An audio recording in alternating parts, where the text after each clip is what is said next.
Welcome to SVL Free News and Views for Wednesday, August 8th. We're just zipping right through August here. I'm out here at the Statesville Soccer Complex where the fields are closed today, but the Greenway is open for business. You can ride, run, or walk with your bicycle out here and have a great time. There's some great playgrounds here for the kids, and so come out and take advantage of this fabulous facility here in Statesville and Iredell County. I want to thank first of all our sponsors, Mitchell College, Randy Marion, Piedmont Healthcare, Blue Harbor Bank, Fast Fields, Key to Escape, and Statesville Family YMCA. A couple of news items from SVL Free News and Views. A fox was found in the area of Grasshopper Circle off McHenry Road and has tested positive for rabies according to Iredell County Animal Services and Control.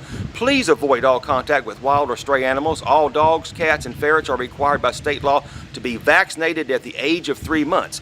Pets or stray animals with suspected exposure to rabies should be reported to Iredell County Animal Services and Control at 704-878-5335. Another news item, Iredell Statesville Schools have named a new public information officer. Dr. Bowen Nunning is the new public information officer, community outreach partner for Iredell Statesville Schools.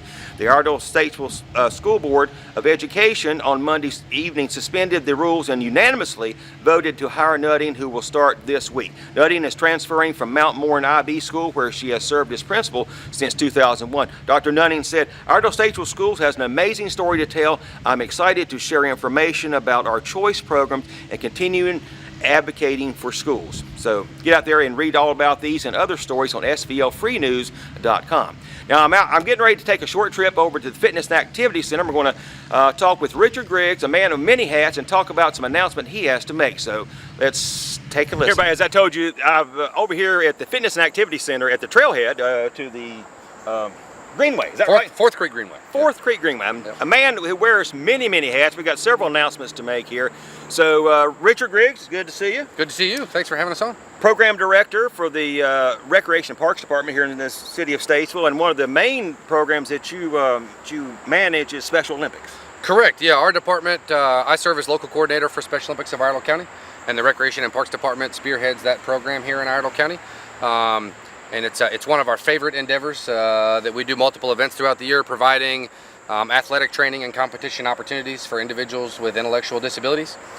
We raise all the money here locally, and that's why I'm here today to talk about, we'll be guest bartending tomorrow night, Thursday night at Delaney's, right downtown, 5:30 to 9:30. A portion tips and a portion of the proceeds from the night go to support Special Olympics of Iredell County. So please come out and eat with us. Okay, so they always have a good time, and I want to thank Dave Laney for doing this. It's awesome. It's awesome program. It is awesome. It is I think there's lots of nonprofits here in the community that have benefited greatly from Delaney's project here. Plus, you can come out and have a good time. It's a great time. Good time for a good cause. Little Toe and Frankie will be there. We'll be there. Yeah, all right. So announcement number 2, we want to talk about something you've got going here at the Recreation and Parks, a mobile. Oh yeah, so we recently launched a mobile recreation unit. Okay. For years we go and we participate in things like Friday After 5 or the downtown, the Crossroads bike race, different things like that, and we'll go up and set up a kids activity or things like that. But what we've recently started doing, and what we're going to try to do more of, is taking this mobile recreation unit, which is a vehicle that we've outfitted with craft supplies, sporting equipment, all kinds of stuff, and going into parks and trying to corral kids and run some sort of active recreational activity there. So we've done 2 recently. A couple weeks ago we were out at Kimbrough Park and we were able to get about 20 kids to participate in a kickball game with us. And then yesterday we worked with the police department and went to Cochran Street Park. Wow. Where they've been running a summer camp there. And we worked with those guys and had about 10 police officers out there and had a great time playing kickball with kids that have been participating in that summer camp. So we hope to do more of that in different communities in the parks and try to tap in and provide activities for the kids who live in those communities right around the parks in the city. So if somebody maybe has an idea for an area that needs to be served, I would suggest they need to call. Yeah, give us a call, if you can try to make sure that we'll get some kids there, we'll gladly come out and try to facilitate an activity. When I was growing up, it was the bookmobile that came out, but now sure. Is kind of, which reading's important too. We like to get kids active. But now we can get kids outside and get it. And I say kids, but we would love for adults to come and play with us as well. And it doesn't have to be kickball. All right, so another now. Let's go to, you just finished a meeting, something coming up in the fall, a Full Bloom Film Festival. Correct, yeah, we're getting ready, we're gearing up for our 4th annual Full Bloom Film Festival. That'll take place right here in downtown Statesville, September 13th, 14th, and 15th. So it'll kick off with an opening night screening and a VIP party on Thursday night, and then we'll have screenings all day Friday and Saturday, all in different venues in downtown Statesville that we'll convert into theaters for the weekend. Did I already say the date? September 13th, 14th, Right. 15th. And you got some films that you're excited about? Film selections have just recently gone out. We've just recently notified all the filmmakers that they were accepted. This year we're screening 86 films. Wow, that's a lot. Representing 18 different countries. Okay. So we'll have 6 narrative features, 6 documentary features, and then all the rest are shorts of varying lengths and formats that we'll group into sessions. There'll be about 10 different film sessions. And we'll put out a schedule here in the coming weeks so people can, kind of plan their weekend. And you can purchase a weekend ticket, you can purchase a weekend VIP pass, you can purchase individual film session tickets. So Excellent. if you want to just come out, there's one thing in particular you want to come see, that's an option as well. And like I say, it all takes place right in beautiful downtown Statesville. So Last year I met David Van Wee. He won the prize. he was one of the winners last year. Yeah. And I've maintained a relationship with him all year. He and I have been going back and forth, so you can meet some very creative people at this film. Absolutely. We've already heard from a bunch of filmmakers that have been, their film was selected and they're planning on attending the film festival. And so that's another cool aspect, is that we'll have some some panel discussions with filmmakers and things like that going on throughout the weekend. So it's a really neat opportunity to learn about film, learn about different cultures. It's kind of a window to the rest of the world. Sure. So. Okay, so we're going to conclude this segment. You talked about the Cochran Street area. You had the mobile unit over there. Across the street is the Boys and Girls Club. Sure. So I just had an interview the other day with Maurice Ware, the new Chief Executive Officer. So Richard, we're going to send it to my interview with Maurice Ware. Thank you, Richard, for all you do. Thank you for all the services you have here, and we'll see you tomorrow night at Delaney's. Yeah, be there. Everybody, I'm here at the Boys and Girls Club of the Piedmont. Is that correct, Maurice? Correct, sir. Yes, Maurice got Maurice Ware here, the new executive director, and this is kind of a do-over because I messed up. I erased the last interview, and Mike's not here. So, Maurice, you will please forgive me for having to redo this interview. No problem, sir. And I hope you're doing well. Welcome to Statesville. Thank you. Thank you. Glad to be a part of the family. And you're a Michigan State Spartans. I won't hold that against you. Just 1 second. Oh, wait a minute. Here we go. Oh, you can put his hat on. Go there green, you go. go There you white. go. Okay, you can wear your Michigan State hat. It's I'm a Dookie, so it's Tom Izzo and Coach K. We getting copies of this. Okay. Let's do it. All right. So Mike sent me some questions to ask you, and share with us a little bit your experience, how your life and work experience has prepared you for this role, Maurice. Okay, great. Actually, I fell in love with working with youth as a senior at Northwood Institute. On the football team, we went into the community in Midland, Michigan, and we volunteered at the local high schools and elementary schools. And I always gravitated toward the kids who were shy. You could tell that they were being bullied and were kind of the outcasts. And I found myself kind of defending them, but also building courage and strength in them, which led to a career. I began in 1994 working at a facility called Star Commonwealth in Michigan, and I spent literally half of my life working with at-risk youth, mental health, behavioral health. And this opportunity here at the Boys and Girls Club gives me the perfect position to move further upstream and prevent kids into going into systems, so to speak. Right. And it's really exciting because I can take all those experiences and really anticipate where a kid could end up if we don't intervene early. Right. And so it's just exciting to be on the opposite end of the pool, so to speak. Yeah, I know, because when you do something like that, you're trying to get to touch kids' lives that may be at risk, and if they get into that cycle that's evolving, puts them in a bad situation, you need to intervene before they get to that point. Absolutely. And for me, it's quite simple. Give kids something to live up to, by empowering the positive peers that are in club, by bringing in, positive role models that they may see, in their local neighborhoods, at the grocery stores, just connecting them with those caring adults and letting them know that you do have a choice and you do have strengths, and we're going to help you develop that courage to do what's right. Right. So what is your greatest challenge in your new role here? Like with anything, it's just the newness of the role. It's learning the community. Being a nonprofit, obviously, finances are always a trouble. And, we're at a good point in the club where, we're 10 years into the mission, and it's time to kind of look around, assess, the landscape and say, okay, where do we go next? So, which is exciting, challenging yet exciting. Yeah, I guess you're also trying to explore the other resources you have available with other agencies too. Oh, absolutely. It's all about partnership. You can't survive in a nonprofit world without partnerships, but it's strategic partnerships. We're going to play to our strengths.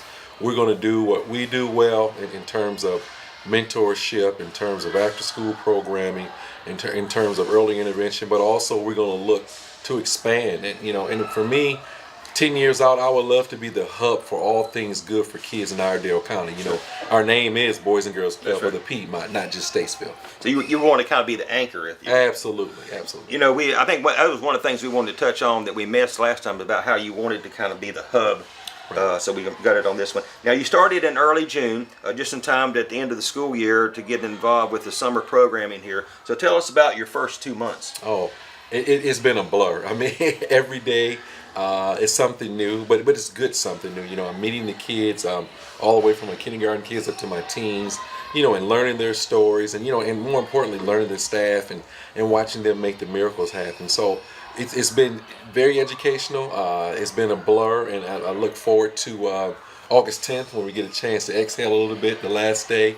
You know, we're going to spend more time together before school starts, obviously, you know, congealing our relationships, and we look forward to an exciting fall program. You know, I think that is a challenge. Anytime you take the head of an agency or organization, you have to learn your team members. I mean, and learn their strengths and what their challenges are too before you can be an effective leader. Absolutely. You know, and the beautiful part about it is that, you know, when I look at my, you know, directors and stuff, you have a great group of people. They, even though we are in a white collar profession, they really bring their hard hats in every day, roll up their sleeves, and they work from the opening bell to the closing bell with the youth, and they give their all. I've never had one staff complain in 60 days, gripe, moan. I mean, they're just solution oriented, which is made for a perfect transition for me. Excellent. So tell us about the most pressing needs of your members.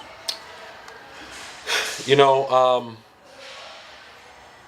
first of all, in this day and age, all kids, regardless of socioeconomic background, are at some form of risk. Sure. You know, and for our kids, you know, there's transportation. You know, it's just a lot of the basics that a lot of our kids struggle with. You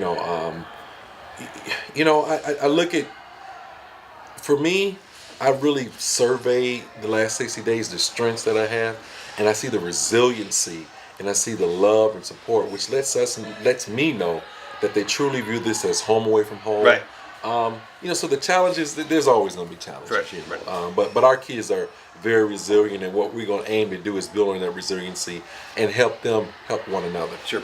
And as you say, the need is great. Do you envision the Boys and Girls Club taking on a greater role, offering additional services than what you're offering now, and in the coming months and years? And what does that look like? You know, I would love to position ourselves. I think you said it best earlier, to be the anchor, you know, in the county for all things for children. You know, I think that vision, that dream will continue to grow and materialize as I learn more about the needs, and we develop partnerships. You know, we have great partners now, and particularly, you know, Iredell School District, and you know, we're having those conversations, and I'm not going to tip my hand just yet. but I would love to be an anchor. I think you said it best. The anchor is, you have the facility, you know, we have the staff, and we have the people who are eager to become more for our kids. So, you know, one of the other challenges is being an executive director. There's always the money side. So that's your fundraising. Go put your fundraising hat on. Absolutely. So how do you envision paying for these additional services?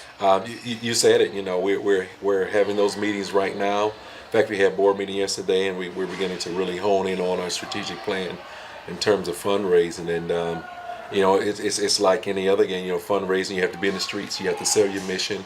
You have to be convincing your mission. But also, people want to see the data. Right. You know, and that's what's exciting, because we can tell our story that we've been here for 10 years, and from a tragic accident, this is the impact we've had over the last 10 years, and this is our next 10 years, and this is how you can play a role. Sure. Yeah. Now, you came from a much bigger area. Was it Atlanta? You were in? Where were you previously? Before coming here, I was in Winston-Salem. Winston-Salem, okay. Yeah, so how is it coming to a smaller community? You know, it's the community I was born and raised in, for the most part. In its heyday was 12,000 people. So, you know, coming here to Statesville, why it's, you know, smaller than quote unquote Winston, I'm okay with it. You know, people are people, needs are needs, and you know, it's about giving your all. But it's no real big adjustment. You know, everybody knows everybody, but I'm used to that growing up. You know. All right. So if somebody wants to get involved and volunteer, how do they do that? Yep. You can reach out to me. You can check our website, and Shakayla Mundley is our Director of Engagement, 704-397-2429.